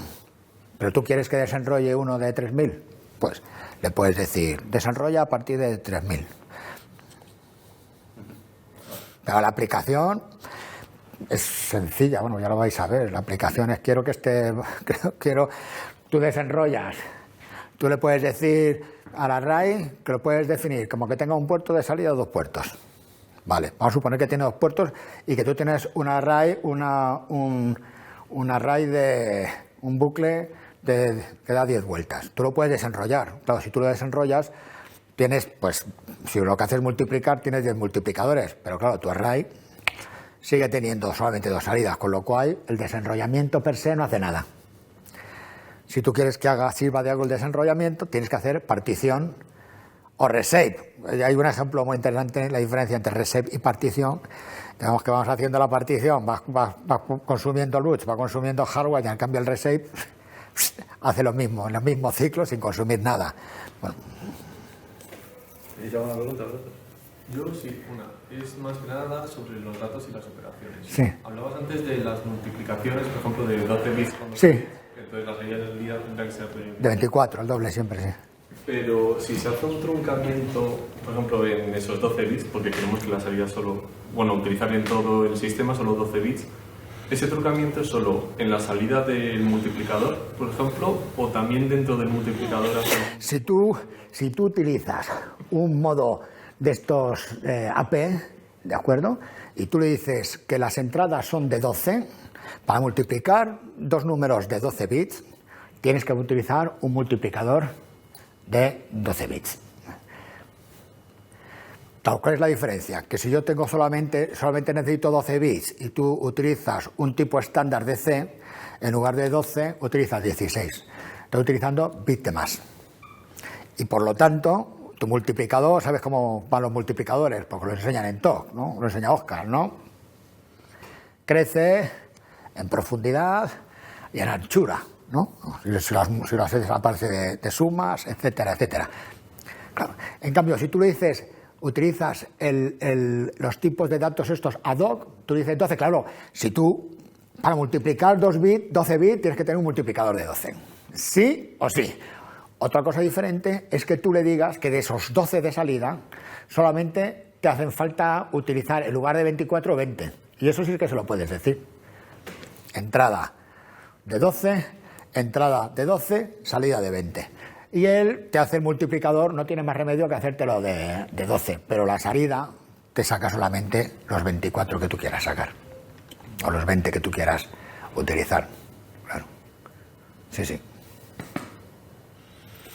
Vale. Yo tengo uno. Has dicho que cuando, por ejemplo, quieres coger un trabajo que ya tienes realizado en C y quieres intentar optimizarlo, la herramienta te da consejos. Muchos, sí. ¿Es más consejos a nivel de la carga de tiempo está en un sector o te no, para más? Lo que primero que te dicen es que tienes que pasarle un profiling. ¿Para qué? Pues para saber dónde falla y sobre todo saber cuál es tu rendimiento de referencia. Para aplicar la ley. Claro, efectivamente, sí. Y para tener un rendimiento de referencia, porque dice, no, esto tarda en ejecutarse en el host 2 segundos. Coño, si lo llevas al hardware y en lugar de 2 es 1,98, pues hombre, ¿sabes? Para eso no te lo llevas al hardware, ¿sabes? Entonces, primero tienes que saber eso, luego tienes que ver cuáles son los cuellos de botella, cuál es la función que más se llama. Es una de las cosas, dice, claro, esta función es la que más se llama, pero además cada ejecución de esta función tarda tanto tiempo, aunque esta es la que quiero hacer yo, el kernel. ¿Por qué? Porque es la que me da el problema. A una que te va bien, ¿para qué la vas a hacer? Y esa es la que llevas al kernel. Que la ventaja del flujo del kernel es que tú en la top, en tu función que va a hacer el kernel, todo lo que aparece en el top, eso, el High Level Synthesis, lo va a convertir en interfaces, en puertos que se comunican directamente con la memoria, con su protocolo AXI, que es un protocolo estándar. Y ya está, pero tú eso no lo tienes que programar, eso te olvidas. Eso ya te lo da por hecho. Tú pones argumento A, B y C, 2 entradas y una salida. O A, B, C y D, 2 entradas y 2 salidas. Y eso directamente, eso es lo último que vamos a ver, el último tema. Y eso directamente te lo convierte en puertos, con sus protocolos, su comunicación, que es yo creo que es de las cosas más ventajosas, porque eso que te pasa. Yo sí que me he pegado con protocolos y con eso, y la cosa es jodida, sí, no es sencilla, sí. ¿Más? Me acaba de surgir otra. Y es si el profiling soporta hacer un análisis de un programa múltiple. Bueno, el programa que se utiliza para el profiling es el gproof, que yo creo que es un programa estándar en C para hacer profiling de Cs. Entonces supongo yo que si lo soporta, si también lo soporta el gproof, sí. Yo no lo sé porque no lo he utilizado nunca. De hecho ahora lo estoy empezando a ver ahora, pero ¿sabes lo que pasa? Hacer profiling, claro que eso es otra cosa, que está en hardware. Te hace el profiling y yo lo ejecutas y ves el profiling, la información que da el gproof, y si te dice esta función la llama 2 veces, tiempo consumido 0. Pues debe ser una función que es un ejemplo de los que da Siemens. Debe ser tan poco insustancial o tan insustancial que no le da tiempo a contar el tiempo. Sabes tú que eso está, no sé si toman cada no sé cuántos milisegundos, creo que es cuando cazan la información, ¿no? No es una información continua, pues se conoce que cuando va a cazar ya no hay nada cazado, pues está todo ejecutado. Vamos, es el gproof estándar. Luego, eso sí, lo que es la herramienta de Vitis, que es lo más importante, no lo cuento aquí porque eso todavía estoy peleándome con ello, y eso ya es más para tener, eso tiene que ser de laboratorio. Está como, aparte del guía, la guía es lo que te dice es, hemos evaluado este bucle. Este bucle, tal y como lo tienes construido, da un intervalo de iniciación de 5, lo que quiere decir que cada 5 ciclos puedes meter un nuevo dato. Pero, si metes esta modificación que te propongo aquí, si haces un allanamiento, haces un no sé qué, si haces un no sé cuánto, lo reduces a 2. También te dice que no todos los consejos que te dan al final funcionan, pero bueno, te da el consejo. Eso es el guía. Pero es que aparte de eso hay 7 herramientas de análisis, 6 o 7 herramientas de análisis, que cada una sirve para lo suyo. O sea que al final lo importante de este Vitis no es tanto la dificultad en convertir un software C en hardware, que eso ya vais a ver, que son directivas, lo jodido, es saber utilizar todas las herramientas de diseño, de análisis, para detectar dónde están los puntos flacos, dónde llamas. Lo que te dice es que esto es casi, no te voy a decir una prueba y error, pero que lo normal es que tengas que hacer depuraciones y depuraciones hasta conseguir alcanzar los objetivos de throughput que tú quieres. Te da un montón de herramientas. Te permite, tú le metes en un archivo que se llama el .xclbin, que es un archivo creo que sería el correspondiente al archivo del linkado que veíamos en el ensamblador. Ahí te permite meter directivas. En este caso no se escriben sobre el programa, se escriben sobre ahí, pero que te está diciendo, meta usted contadores de esto, hardware de monitorización de consumo, monitorización de llamada no sé cuánto, monitorización de acceso a memoria, monitorización, tú le puedes de lo que te dé, no de lo que te dé la gana, no, de 4 o 5 cosas. Puedes ver, o sea, que aquí al final, digamos que lo bueno de esta herramienta es toda la capacidad de análisis y de profiling que tiene. Joder, esto sería perfecto pues, para tener un programa de verdad. ¿Sabes? Un programa de verdad. Nosotros estamos haciendo una multiplicación no es una multiplicación, hacemos 4 o 5 cosas más y tal, pero bueno, en definitiva no son matrices muy grandes, no son tal. Esto para tener vamos a utilizar una, ¿cómo se dice esto? Joder, no me sale ahora. Una red neuronal que tenga 500.000 parámetros. Y vamos a entrenarla ahí, eso sí, ¿por qué? Porque carga de trabajo, serio, de verdad, con un objetivo. Y claro, ahí sí, porque ahí ya sí que tienes donde trabajar.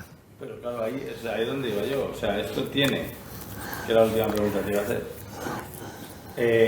Claro, tiene el inconveniente de que la mayoría del software de Machine Learning está implementado en Python, ¿no? Ya, sí. Y existe un lenguaje que traduce el bit y Sí. se llama Python. Sí, él ha utilizado, Jorge lo ha utilizado alguna vez. O algo así se llama, ¿no? Sí, sé que Jorge lo ha utilizado alguna vez, sí. Pero claro, primero tendrías que traducir el código a C y de C a... Sí. ¿Y no existen librerías en C de Machine Learning? Lo que he visto, por ejemplo, en implementaciones de gente, a pelo que se hace para árboles y todo eso hay.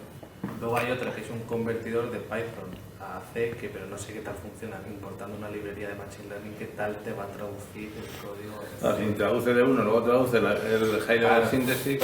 El problema es luego también es que es lo que nos ocurría a nosotros cuando empezamos con Indra, que nos decían de utilizar el Simulink, que era cogía descripciones, yo creo que eran en C, y te lo convertía. El problema que el VHDL que te daba era infumable. O sea, si tú querías modificar algo del VHDL no sabías lo que estaba escribiendo. Bueno, es una opción, no cabías. pero sí que existe traductor de MATLAB a C. Y de MATLAB a Python ahora también, al revés de Python a MATLAB. La pregunta es la de siempre, que yo esto no lo tengo muy claro. Vosotros que sois más jóvenes y estáis más metidos en esto. En realidad en el Python, un tío que trabaja en Python, o sea, el Python está bien para cositas, pero luego yo quiero hacer las redes neuronales de Google. Como decía Oscar esta mañana, no es que tienen 3 millones o 4 millones de parámetros. ¿Eso trabaja en Python? O sea, ¿Python es útil para esos tamaños de redes neuronales? Sí, o sea, Alberto lo está utilizando ahora con millones de datos. Sí, entonces sí, claro. Lo que pasa es que es cierto que tiene... ¿Pero millones de datos de entrada? ¿O que el Python tiene millones de parámetros? No, lo mismo, porque luego cuando haces el entrenamiento... Dime. Sí, es que en Python lo que haces es que no usas, o sea, hace algo parecido a lo que se está haciendo aquí. O sea, normalmente con usas listas en Python, usas NumPy. NumPy es una transformación al hardware para usar, para paralelizar. Entonces, hace algo parecido. Estaría bien ver hacer una comparación entre cómo te paraliza NumPy versus cómo te paraliza Pues mira, sí podría ser. Sí que hace paralización, porque si no es imposible. O sea, una lista normal de Python no podrías hacer esto. Pero lo paraleliza para ejecutarse ¿sobre qué? Sobre un procesador. No, claro, con muchos millones de veces más rápido. No sé si está... Manuel quería decir algo. Sí, ¿me oís? Sí, ¡Dios mío! No, o sea que realmente lo que son las librerías de las redes neuronales y del Machine Learning, esas están escritas en C o en C++. Y Python normalmente hace solamente lo que es el interfaz para hacer las llamadas. O sea que eso no sería la parte importante.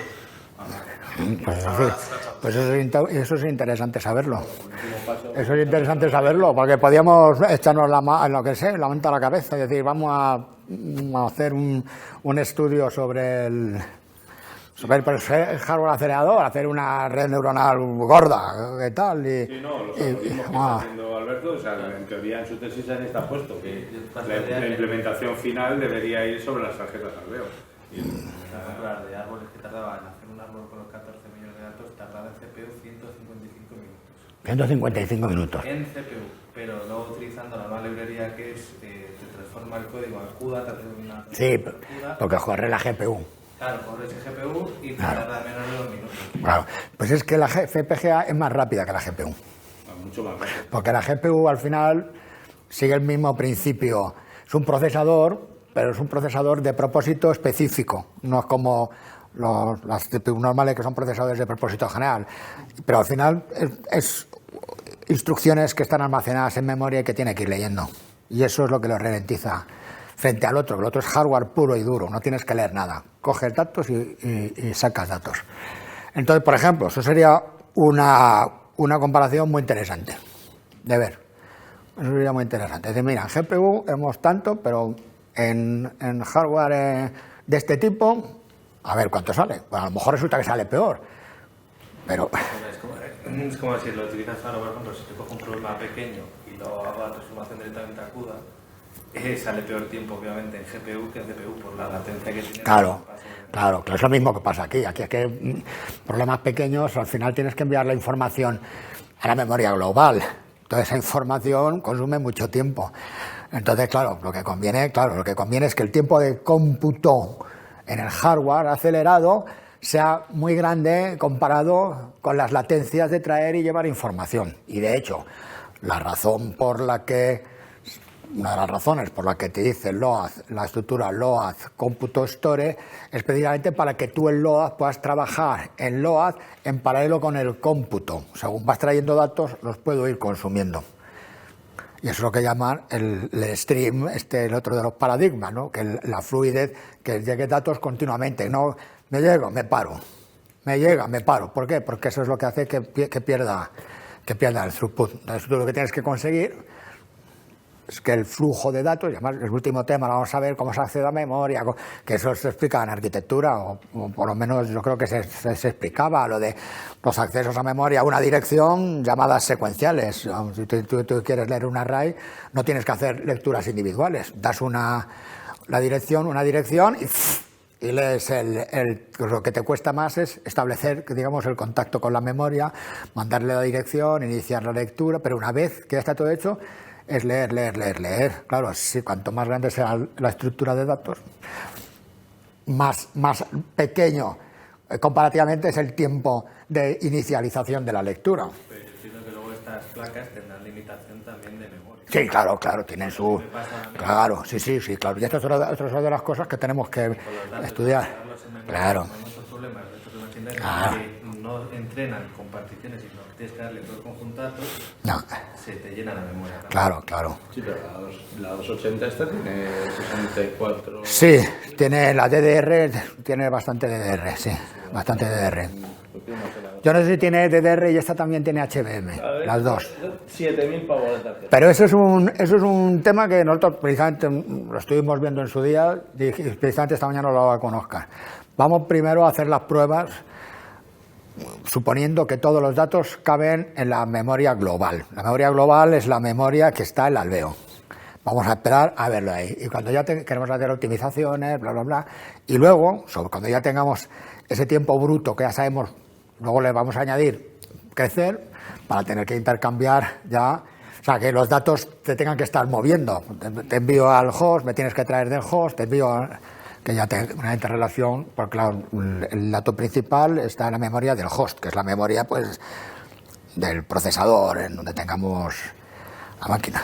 Pero claro, ese problema sí que existe también. Vale, entonces, o sea, tú puedes implementar un programa en C en el que llames a las funciones de Machine Learning directamente, o sea, puedes implementar un random forest que le metas datos sin necesidad de hacerlo, claro. O sea, el Python al final es una interfaz que por eso lo utiliza la gente, porque porque es rápido de aprender y no tienes que programar. Eso es. Pero entonces es súper Sí, eso es. Ahora ya me explico yo por qué es tan ineficiente, claro. Claro. Está interpretado y al final tienes que ir hasta abajo. Entonces, claro, pues es ineficiente para hacer los algoritmos, la implementación de los algoritmos. Es eficiente eso como interfaz, no tan sencillo como una interfaz gráfico, pero es un punto intermedio. sí, pero claro, casi. O sea, realmente para un programador es igual de fácil que una interfaz gráfico. Eso es. 4 cosas. Es decir, para un programador, un tío que sepa programar en Python, resulta mucho más sencillo. Eso es, sí. Hay que proponer, el año que viene, hay que proponer un par de TFGs que hagan una implementación en C de un random forest y de cualquier otro. Pero por ejemplo los programas que estás... Pero él utiliza random forest, por ejemplo. Pero si lo tienes en C, si se puede pasar a C o... No, él lo tiene todo en Python. Todo lo tiene en Python, pero si hay un traductor, si hay un algo, de alguna manera, claro. Lo digo para hacer la comparativa. Claro. Aunque dice, vamos a ver, aquí teóricamente se puede utilizar el Python. Cuidado. Sí, lo que pasa... Dicen ellos que es ineficiente. Ya, o sea, pero eso te iba a decir, que se puede utilizar, pero que precisamente se puso Jorge con el Python y yo, C... Más que el Python que estoy mirando para ver si encuentro un traductor de Python a C, digo, ¿qué C? ¿Qué C? Si todos los manuales están escritos para C, C++, si todos los manuales están escritos para C++, es que lo que hay que utilizar es C++. Pues si no habría un manual de Python, ¿no? No habría un manual de Python. Utilice usted el Python. Yo no me gusta llamarle Python, yo me gusta llamarle Python. Yo primero en un curso